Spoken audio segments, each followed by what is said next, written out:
We can't say the future without AI. I mean, there's no way around it. 50% of workers now believe AI is going to improve their experience. When I come into the meeting room, I need a way to incorporate my AI with what's going on in the meeting. It's almost a bring your own AI type of a concept. Most of what we do in our day-to-day is going to change significantly. Hear the latest AV trends and predictions in this episode of Crestron's Smarter Spaces podcast on your preferred podcast platform. How was your week? Very good week, actually. Very busy, very fulfilling. Why was it fulfilling? When you put something together and you execute it, it's just rewarding afterwards. So, from a HETMA standpoint, how was it? It was fulfilling. That's going to be the word of the day. Oh my God. This is going to be so much of kumbaya. Hey, finally I get an episode title. Yeah. Fulfilling. Yeah. InfoComm was fulfilling. It was fulfilling. We don't know numbers yet, but it was fulfilling. You keep using the word. I don't think it means what you think it means. InfoComm 2025 Part 2 coming to you from the fine folks at Midwich's booth. We take a look at interoperability, AI, and the important role of Brits in the U.S. AV market. All that and more next on AV Week. This is AV Week, episode 722, recorded Friday, June 13th, 2025. InfoComm 2025, Part 2. This is AV Week, your weekly wrap-up of the audiovisual news and information. My name is Tim Albright. I am your host. We are coming to you from InfoComm. This is episode number 2. Next week, we'll be back in studio with all the regular things. So, this time around, we've got 3 fantastic human beings, and we'll spend a few minutes with them. First and foremost, another Brit, episode 2.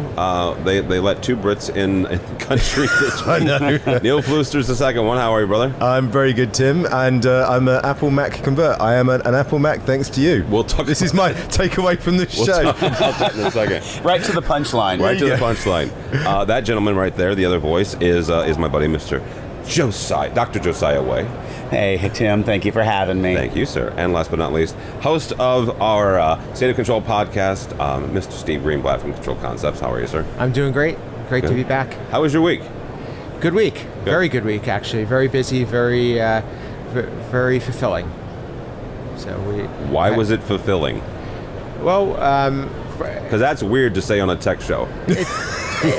So there's every InfoComm for me requires a lot of planning because I'm a planner, and I was directly involved in putting together our meeting schedule and our strategy, and that's something that Brittany, who was on our previous episode, she and I team up on doing things like that. So we decided that I'm the one that was going to do it for this event, and it just. When you put something together and you execute it, it's just rewarding afterwards. So I can feel that. And we've had really great meetings. Good. Joe, HETMA has a booth for like the third or fourth this year? This is our third InfoComm 4th trade show because we did ISE this year as well. Yeah. From a HETMA standpoint, and then we'll get to the more Joe Way IT AV guy. From a HETMA standpoint, how was it? It was fulfilling. That's going to be the word of the day. Oh my God. This is going to be so much of kumbaya. Hey, finally I get an episode title. Yeah. Fulfilling. Yeah. InfoComm was fulfilling. It was fulfilling. We don't know numbers yet, but it was fulfilling. Yeah. Actually, it went beyond expectations, and I'll be honest that I thought it was going to be a down year, and because that's the way things were trending, right? With our education summit that we kicked the week off with an incredible keynote speaker. If you've ever heard of Tim Albright, he did awesome. I'm aware of his work. And you and the feds, but go ahead. and our the Hired AV Awards that originally the tickets were coming down, where we had a great Hall of Fame inductee. If you've ever heard of Tim Albright, Make sure you follow he looks so bloody amazing in that suit. What in the world did I invite? This is just the. I obviously need Steve Greenblatt's planning. That's because I did not plan this well. This is the We Love Tim show. Oh my God. But that being said, then we get to the floor and I'm thinking, okay, it's good. I'm hearing that my colleagues in higher ed, we have travel restrictions, we have budget things, people can't come. But then, like 40 signups for the summit at the door. The Hired AV Awards are a sellout. I'm paying for 40 more dinners than I'd originally planned, right? It's like, wait, what's going on here? Our booth has been non-stop packed completely. So it has been fulfilling in that way. It's like, because it was unexpected. Because in the industry, or at least in the higher ed vertical, all we're hearing is about negativity, right? I don't have money for this. I can't travel. The tariffs are hitting me. I can't do this project. And all of a sudden, where are all these people, right? And it was like, they're here. So I don't know what that means, but it was a pleasant surprise, and I think it says something about our industry of kind of how we're able to work through those hard times. Maybe COVID taught us something, maybe how to be resilient and how to keep pushing forward. But it's just been amazing, and honestly not what I came in thinking it was going to be. Really quickly, and this is somewhat of an aside and somewhat joking, but not really. First of all, thank you very much for the award. It was very, very nice.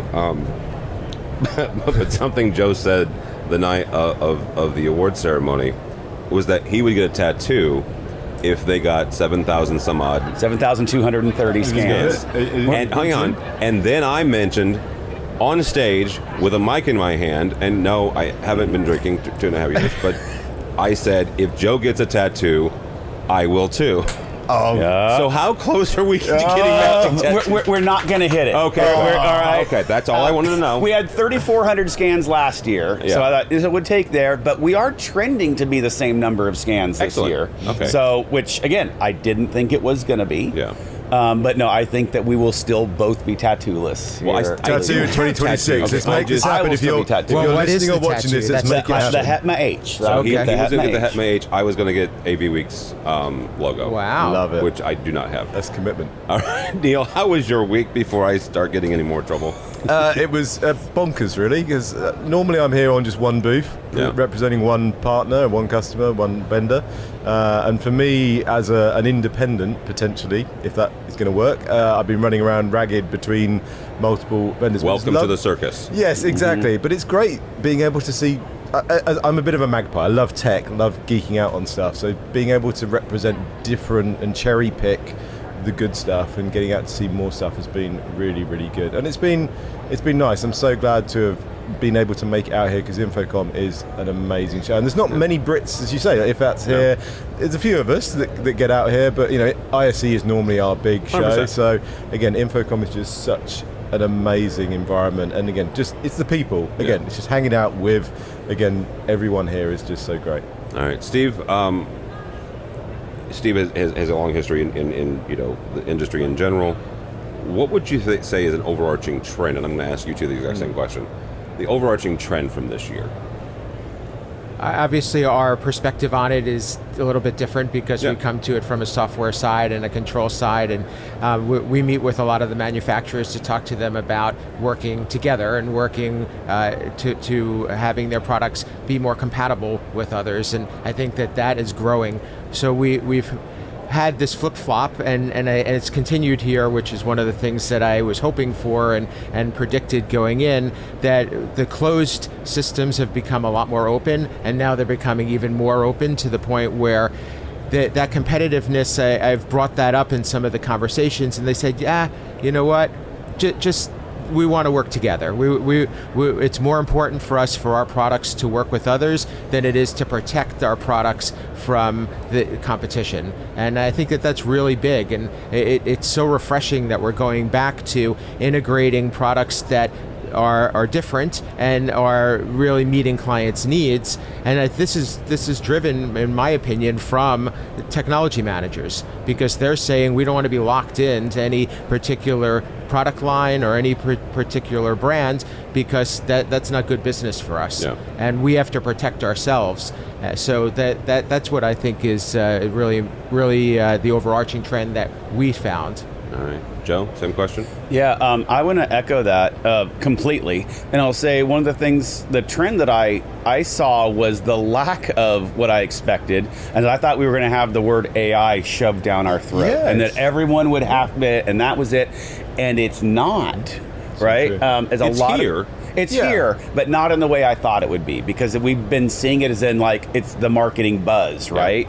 But when I go to the booths and I'm talking to our manufacturer partners, it goes right along with what Steve was saying. I'm seeing a lot of people going, hey, software, oh, you're gonna be able to use this in any environment that you have. It's gonna work with everything else. Oh, by the way, we have our cloud monitoring, all those things. So they're looking at things much more enterprise management wise, even if it's just a thing, a camera, or whatever. They're saying, oh, and it comes with XYZ that will integrate with this. So that mode of thinking kind of outside the ecosystem is what I've seen. And again, I don't know if people are saying that to me because they know that's how I think, but it seemed to be common with everything, that there's always that, we're not just the little black box or the little black camera, it's the and this, the yes and kind of approach is what I'm seeing a lot of.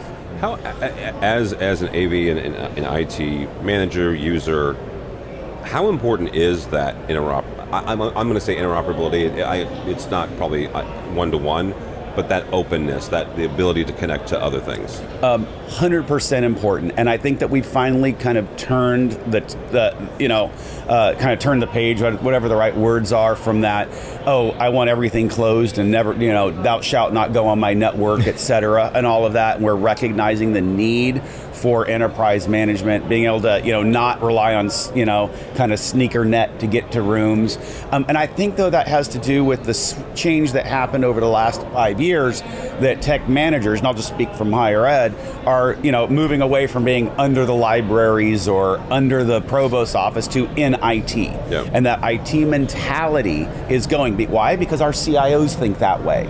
And they're thinking, hey, don't you put anything in here that I can't monitor and won't follow our cybersecurity practices, that we don't know if there's a breach, because the last thing you want is, any breach in anything. A fun fact, not so fun fact, if you think on the dark web, a social security number sells for about $4. Academic records sell for about $250. Really? Wow. Holy cow. Yes, that is the true way to get into someone's identity and basically become somebody else.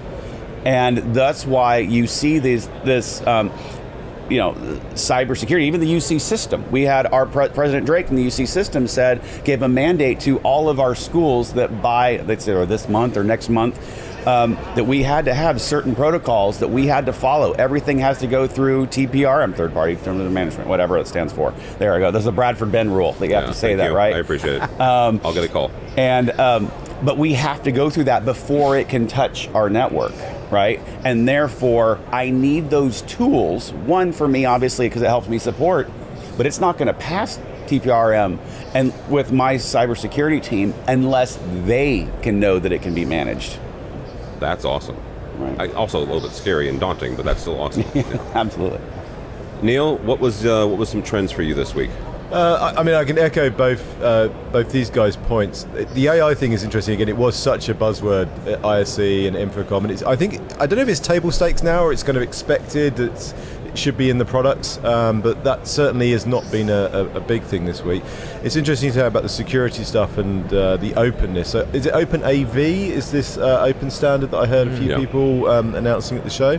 So that's interesting. And then the ability to then, Microsoft have been talking about MDEP. So MDEP obviously is now coming of age. We've been talking about that. And again, that goes back to the standardization. A lot of InfoSec security people are saying, can't put Android on our network, can't, run these kind of, again, from my UC world, MDEP and Microsoft are hopefully going to sort that out and put their name behind that. And again, Barco announced their MDEP actual hardware product, whereas previously MDEP was just like, we're part of the club. We're now actually seeing MDEP devices, so the Jabra BBS40, the new Barco solution around that. So those are things I think are coming of age. Other than that, there's not been anything. I've not been blown away by anything massive. It's a bit more iterative. I think again, it's maturity of products now coming to market and being mature. That's again, there's nothing that's kind of like really stand out for me as a edit that out. Ticket. All right. Mitchell is here in Orlando, so he can edit that out. Steve, as we kind of wrap this up, Neil said something about the show being, the products being iterative. Yeah. I would say, that, and I have written this, and I quite frankly, I will write a wrap-up of this show, and I will say basically the same thing, Neil. This show is iterative. It doesn't make it good or bad. It is simply an acknowledgement of the maturity of the industry. It used to be the launch event. Like when I was at Polycon, it's like everything got launched in InfoComm. It's like the big ta-da! Okay, so there were some announcements. Yeah. But even those announcements were iterative, right? They were announcements at ISE. Some of them were brand new product categories. Sure had their new Teams Rooms systems. They had an iteration on that this week, right? Talk for a second about the maturity of this industry and why people like me should stop expecting big flashy announcements at ISE and InfoComm. One of the things that I want to comment on is that in our current state, we're hearing a lot of people that have that uncertainty, and I know that that's a buzzword, but it's hard to identify the path forward. And manufacturers, I think, are being impacted significantly with where do you manufacture your products, what's that cost going to be, how are things going to change, and is my roadmap, does that have to get revisited? So I think that we may be seeing a little bit of the impact of that here.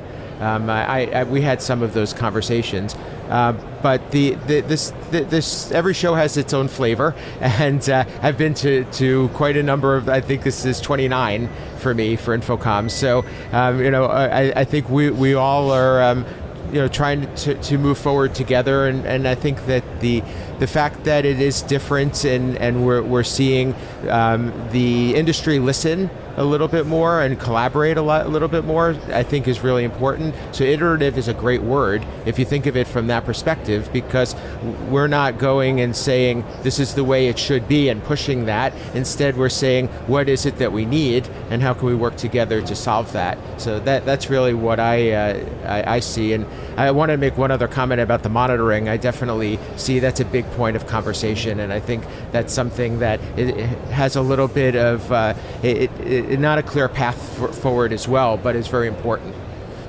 Yeah, I want to add to that. See if I can take your short question and turn it into a long answer.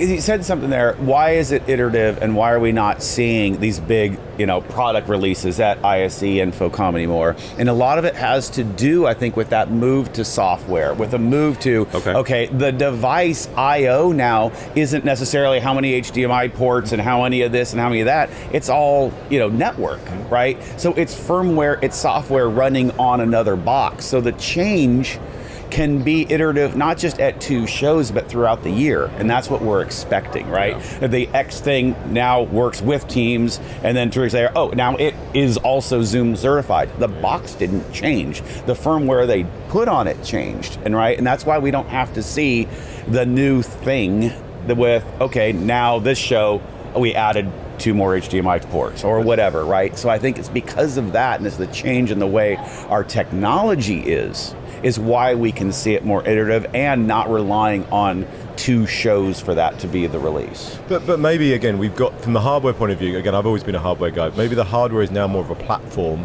that then the software goes on. And as we move to cloud, there's no, we used to have like version 4, version 5. With cloud, it is. Features just drop. It's agile. There's no like big releases. They just drop and trickle out as they go. But I think the other thing that's really interesting, and again, coming from Europe to America, and America is the world of excess. It's like you walk and everything, food, lights, power, everything. Neil Fluester at gmail.com. Yeah, exactly. Yeah. But it's interesting because again, at ISE, you got people like Save, and sustainability was a big thing at ISE. And again, with the tariffs, which again, I'm not an expert on, I'm not going to get political, but with the tariffs and shipping physical hardware, maybe the move to software brings not only the ability to get over those problems of shipping tin around the world in containers and ships and all the rest of it, but also then makes us more sustainable, that we're not buying something and then throwing it away in 3 years' time. We can just buy a base platform and then we can just keep iterating and features and functions, but it's a slow drip feed trickle rather than this big ta-da of a new software load or a new port or socket or whatever widget, whatever it's going to be. So maybe it's a good thing for sustainability. Maybe it's a good thing for vendors to get around the tariff challenges and shipping tin around, that they can actually then be more agile and more quick to market and get stuff out globally around the challenges that we have in the world at the moment. All right, very good. That's a good place to stop. Mr. Greenblatt, thank you, sir. How do people connect with you or Control Concepts? So for me personally, you can reach me at Steve Greenblatt on social media. Control Concepts is at controlconcepts.net. And one of the things that we do is we do API integration, and we do some of the building blocks that programmers can use to make their projects go smoother. And I'm also the host of A State of Control with my partner, Rich Vergosa. So check that out at avnation.tv. Yeah, absolutely. Dr. Wei, how do people connect with you or HETMA? Yeah, you can find me at Josiah Way on all of the socials, and of course HETMA at HETMA_org on all the socials, and at booth C6023 at InfoComm 2026. Nice. How about Let's that go. for organization? That is awesome. Huh? Did Aaron do that for you or BC? I actually did that. So one thing that we learned, that I show my most value when I sit and do nothing. Okay, that was what we took away from this. I had one job, and that's find out where next year's booth is. I accomplished that. Very good. There we go. C6023 at InfoComm Very nice. 2026. 023.